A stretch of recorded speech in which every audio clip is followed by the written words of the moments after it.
Welcome to Politics Today on Channels Television. We're reaching you from our Abuja studio in Nigeria. Well, the People's Democratic Party, the major opposition party in Nigeria, says it is sad that the anti-corruption war has gone south, saying it is bye-bye to the anti-graft campaign of the Buhari government.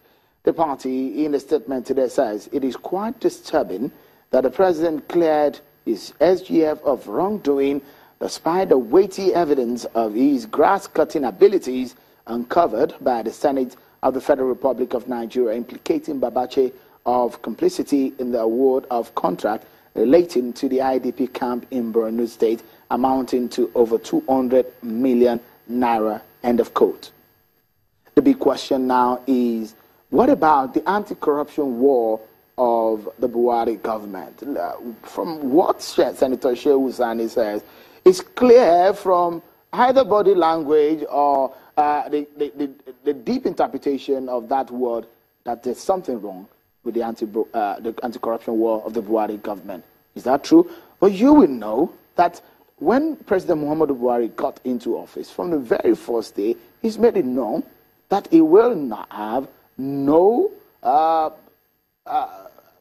he will not have anybody corrupt in his government, and he does not want corruption. Well, let's get talking on this matter. My guest, Mr. Wesley Dawson and Mr. Ayoyela, has been talking to us on the program. Let me start by asking you, with what is on the ground now, from what Senator Sani said, do you think it's true that the president has treated the anti-corruption war with perhaps an unfair manner? In some parts, harshly; in some other part, mildly. Have you seen the letter purportedly written to the Senate clearing Babachi Lawa? Yes, I've read it. Okay, good. Is there anywhere in the letter that you say Babachi Lawa has been cleared? You see, the president said he cannot sack him based on the report. Beautiful. Beautiful. Highlight of the letter is going to be on the screen. I'm not a lawmaker like my brother here. He said it clearly. If an interim report is just to spell out what you need to do, what if the original report finally clears? You see, what the president was telling them clearly was on technical basis, that this report is not sufficient. If you can provide more ground, then why not?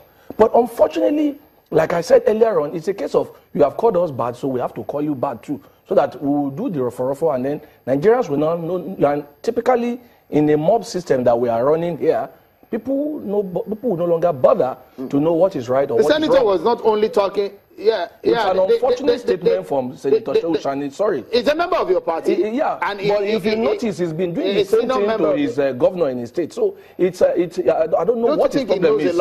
And I rather think he needs to caution himself. I don't want to use the word that comes to my mind, but really he needs to be cautioned. Just if you look at it, if you take just a moment, if you take away the Mr. Lawa's case, and you look at the anti-corruption war of the Buhari government, do you think that... Are you aware that one of the closest friends of the president, who was a member of the Presidential Committee on Arms and whatever, the ammunition, investigating the arms, whatever, was, I forgot his name now, a colonel, is it a general or something, has been fired and is already facing court case. See, the truth is, the president will not shield anybody.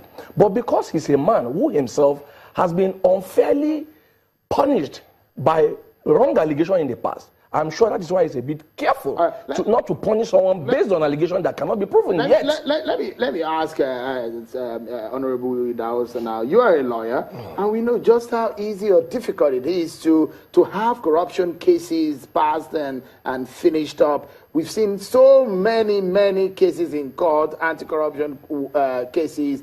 A lot of them are still hanging. Does it look like the war is going anywhere? Some people will be asking, is there a truce on the anti-graft war? Well, the thing is that, you cannot sacrifice justice at the altar of speed. But what I think the government ought to have done, and that's one area they haven't really looked at in many other countries, special attention is given by the creation of special courts, to pursue corruption matters. Because corruption is a key government cankerworm that can make or mar government. So most countries pay special attention. But as it is in this country, I would say that we haven't done well. When you look at the percentage of concluded cases, then you would then begin to ask ourselves, is it that the agencies are not really ready, or is it that the courts themselves are not equipped enough, or is it, as they often wrongly say, the lawyers are filibustering and therefore preventing justice from taking its course? I do think that it's a matter of policy. And if government takes it seriously, government can create special courts, and those courts will deal with no other matter. A situation where one judge is handling land matters, is handling civil matters, general civil matters, dealing with corruption cases, I don't see. Honorable Dausa, if you look at what the PDP said today, and one would wonder, again, side by side with what Senator Shehu Sani said, we saw what happened to some of the judges. Yes. They were busted at night, they were arrested, they were released days after. We've seen what has happened to some journalists, busted, arrested. Everyone will wonder, allegations against these people when they were busted and arrested. And we'll see Senator, the SGF, it's been allegations also never busted, never arrested. Yeah. I mean, would you say the PDP is right? No, well, there's no question that, I won't say the fight against corruption is completely dead, but there's no question that it is killed. And there's no question that its perception has taken a big dive. No, there's no, the question I would like to ask, what does the ordinary thinking man, what does the reasonable man on the street think about the corruption war? And my answer will clearly be, they think that that war is dying. And if the President Buhari says, this is my major agenda, and people think he's dead or he's dying, don't you think that's a failure? Well, major one, because this is a government that came largely on the altar of coming to cleanse the audience table. That was the major trust and security as the annex. If you lose this war, then your tenure is lost, because you never promised much more than that. The whole idea was, if I get corruption right, everything will fall in place. And so if you get corruption wrongly, then history will be harsh. Mr. What is on the ground now, the PDP has put it to the APC. You say you want to fight corruption. You have witch hunted, according to them, members of our party, but these are members of your party, in fact, of your cabinet, but you are not able to go after them. And there's a list of people that the PDP has cited that the President Buhari government has not gone after. But I hope you understand that President Buhari is not going after anybody. Going after anybody? Can I finish? He has clearly delineated his office from that of the agency fighting corruption. I am not sure President Buhari sits down and writes names and says, oh, yeah, go after this person. For instance, the biggest inquest has been on the ammunition money, and that has been clearly stated.